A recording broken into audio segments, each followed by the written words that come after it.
The Denver Nuggets just completed the most historic two-series comeback in NBA history. And they did it by overcoming large deficits in most of their wins, attesting to their toughness, perseverance, and above all else, skill.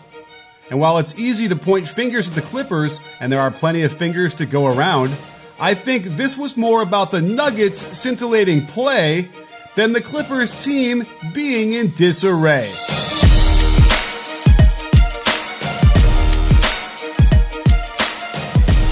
Jamal Murray has officially cemented himself as one of the best point guards in the league right now, and he continually killed the Clippers in the pick and roll from all over the court. While this is a handoff from Jokic back to Murray, they use this action interchangeably with the pick and roll, and Jokic has just enough gravity to keep Zubac from getting in front of Murray, who takes advantage by shielding the ball with his body and finishing beautifully on the way down. The Nuggets wrote their own story titled Lou Will Hunting, and they tried to attack Lou as much as possible. On this drop coverage of the pick and roll, Lou needs to stay attached to the ball handler. A quick jab step leaves him in the lane out of the play for the wide open 20-footer. On this handoff against Paul George, Murray gets in front and tries to seal him on his back.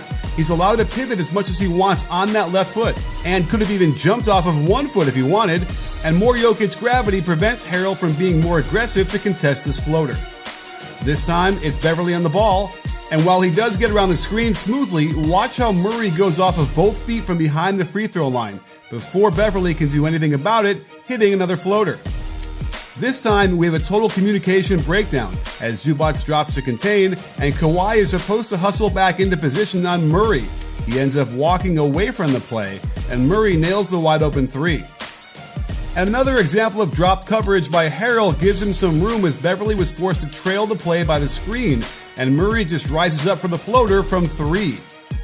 There is no question Jamal Murray was the key to this comeback from 3-1 by the Nuggets, and I think we need to put him in the conversation for best point guard in the league, considering how immense his skill set truly is, honed by attending camps run by PGC. And you can learn the very same techniques he did by signing up now as either a player or a coach. PGC has fall shooting courses online and in person nationwide. And players and coaches should sign up at shootingcollege.com with the special code BBALL to save 50% off the tuition fee. Their courses focus on increasing your shooting accuracy and range, improve the speed of your release, and most importantly, build and protect your confidence. Click on the link below for even more information and set yourself on a path to becoming a player every other team fears. And with the way Kawhi Leonard and Paul George shot the ball in Game 7, they'd benefit from PGC's training too. And this is one reason why I wouldn't blame Doc Rivers as much as some might, considering how many open shots the Clipper stars missed in the crucial win-or-go-home battle. On the handoff, Kawhi is able to shuck his man, and he makes his pull-up so often it's completely surprising when it doesn't go in. On the quick step-up screen, I like this step back through the legs that left Paul Millsap grasping at air, but Paul George leaves it short off the front rim. You had to know something was up as Kawhi knifes between defenders in this pick and roll, gets the easy layup, but blows it by hitting the backboard too far to the right.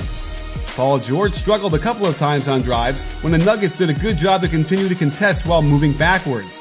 PG is trying to initiate contact instead of focusing on finishing, and it led to 2 point-blank misses. The Kawhi Leonard pick and roll skip to PG open for the three is what both of these guys signed up for, but when it came down to it in the first, George cold misses the open shot.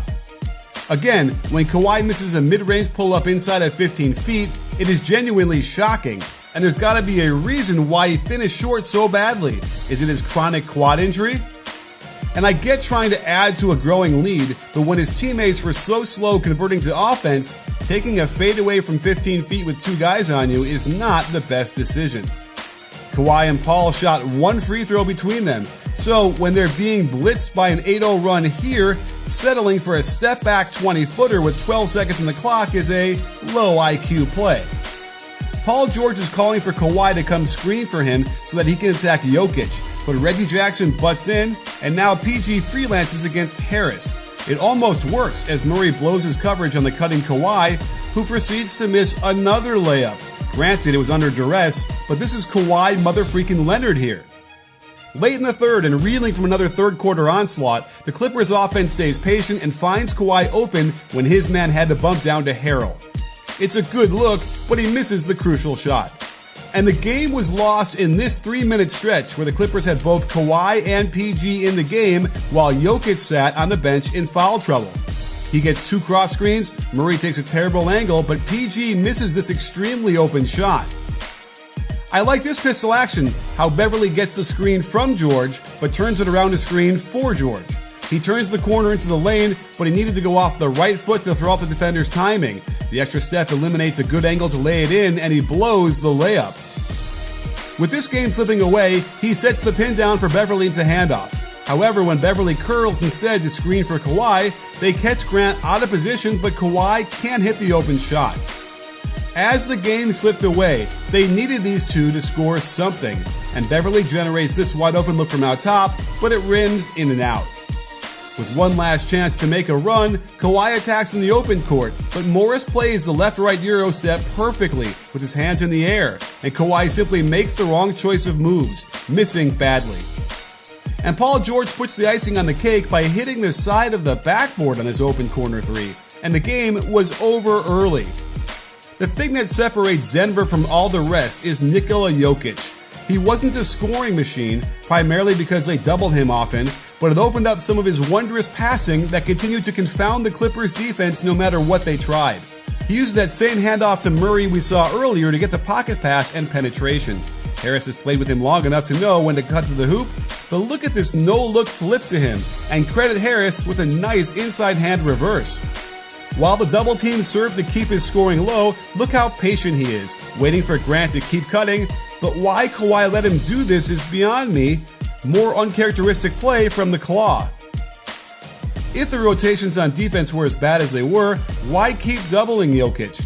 The Clippers continued, and the Grant cut sucked in Lou Williams, while Morris is 3 steps late recognizing what happened, and Gary Harris makes him pay. Having your center be able to bring the ball up like a guard is a huge advantage, allowing his shooters and cutters to get into position early. And when a double team comes when he turns his back, again Kawhi doesn't rotate in proper position, allowing Harris to hit this gorgeous reverse. Because this ball screen is set right in the middle of the floor, it's a little hard to tell who is the weak side help. Normally Green would come over, but I don't mind PG doing it because he's got an extra teammate on the right side. Good disguise where he's throwing it, fooling Kawhi into walking towards the wing instead of all-out sprinting, where Harris extends the lead. The Murray-Jokic pick and roll again causes the wrong rotation out of the corner. This is Kawhi's help, not George's. That would have enabled Green to stay home on the wing and prevent this 3-ball from going in. With Kawhi guarding Jokic, they play him like a guard coming off the pin down. Green is supposed to help the helper by bumping down to the cutter, but it's too late. Jokic is slicing them up and the end is near.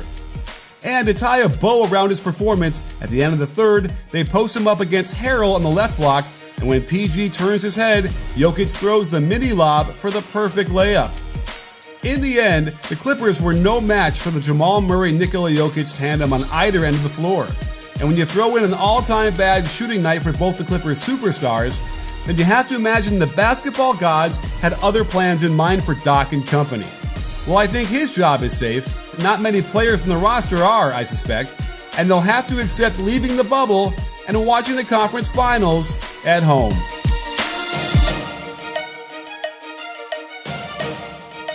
If you like this video, click the thumbs up button and leave a comment. And don't forget to subscribe for more playoff breakdowns coming up. We'll have at least one a day during the postseason, so turn on those notifications so you can be alerted right away. You in?